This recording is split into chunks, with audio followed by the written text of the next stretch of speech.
ఖైదీ number 150 Gautamiputra శాతకర్ణికి కలెక్షన్ల వర్షం కురుస్తుంది. టాలీవుడ్ చరిత్రలో ఎప్పుడూ లేని రికార్డ్స్ పోటీలు పడి బద్దలు కొడుతున్నారు. ఫస్ట్ డే కలెక్షన్ 2 సినిమాలు కలిపి దాదాపు 70 కోట్ల వరకు వచ్చాయని అంచనా. అసలు ఈ డబ్బు ఎక్కడికి పోతుంది, ఎవరికి ప్రాఫిట్, అసలు ఏంటని ఒకసారి పరిశీలిస్తే సినిమా మొత్తం పూర్తయిన తర్వాత నిర్మాత డిస్ట్రిబ్యూటర్ ద్వారా మార్కెట్లోకి రిలీజ్ చేస్తారు. డిస్ట్రిబ్యూటర్స్ కూడా ఏరియా వైజ్ ఉంటారు. Nizam, Ceded, Andhra, east, west, Krishna, Nellore, Guntur ఇలా ప్రతి ఒక్క ఏరియాలో ఒకరు మూవీని కొనుక్కుంటారు. ఇక డిస్ట్రిబ్యూటర్స్ ఎగ్జిబిటర్కి షేర్ పర్పస్ కానీ, లీజ్ కానీ, అవుట్ అండ్ రైట్స్తో అమ్మడం కానీ జరుగుతుంది. ఇక ఎగ్జిబిటర్స్ థియేటర్ ద్వారా మార్కెట్లోకి రిలీజ్ చేస్తారు. ఇప్పుడు వచ్చిన కోట్ల కలెక్షన్తో థియేటర్స్కి ఏమీ రాదు.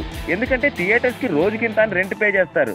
లాభ నష్టాలతో వారికి సంబంధం లేదు కాబట్టి ఇకపోతే ఇక్కడ లాభపడేది exhibitors and distributors. Khaidi cinema 89 కోట్లకు వరల్డ్ వైడ్ థియేటర్ బిజినెస్ జరిగింది. గౌతమిపుత్ర 46.8 కోట్లకు వరల్డ్ వైడ్ థియేటర్ బిజినెస్ జరిగింది.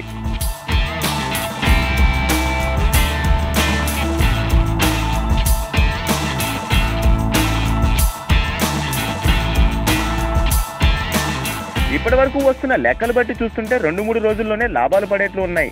సినిమా టికెట్ కొనేటప్పుడు మనం ట్యాక్సులు చెల్లిస్తున్నాం కాబట్టి మరలా ట్యాక్సులు కట్ అవ్వడం లాంటివి ఉండవు. ఇక గౌతమిపుత్ర మూవీకి అయితే ట్యాక్స్ కూడా లేకుండా చేశారు 2 రాష్ట్రాల ముఖ్యమంత్రులు. లాభాల్లో తిరిగి ఉండదు. ఇక వీళ్ళ సంగతి పక్కన పెడితే ప్రొడ్యూసర్ కి లాభాల పంట మామూలుగా లేదు. డిస్ట్రిబ్యూటర్స్ కమ్మిన లాభం కాకుండా satellite rights, audio video digital rights అని మళ్ళీ సపరేట్ 13 కోట్ల దాకా ఒక్కో మూవీకి రాబట్టుకున్నారు.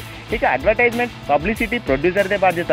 ఈ విధంగా మనం డబ్బులు పెట్టి కొన్న ప్రతి పైసా ఈ విధంగా సినిమా వాళ్ళకి చేరుతాయి.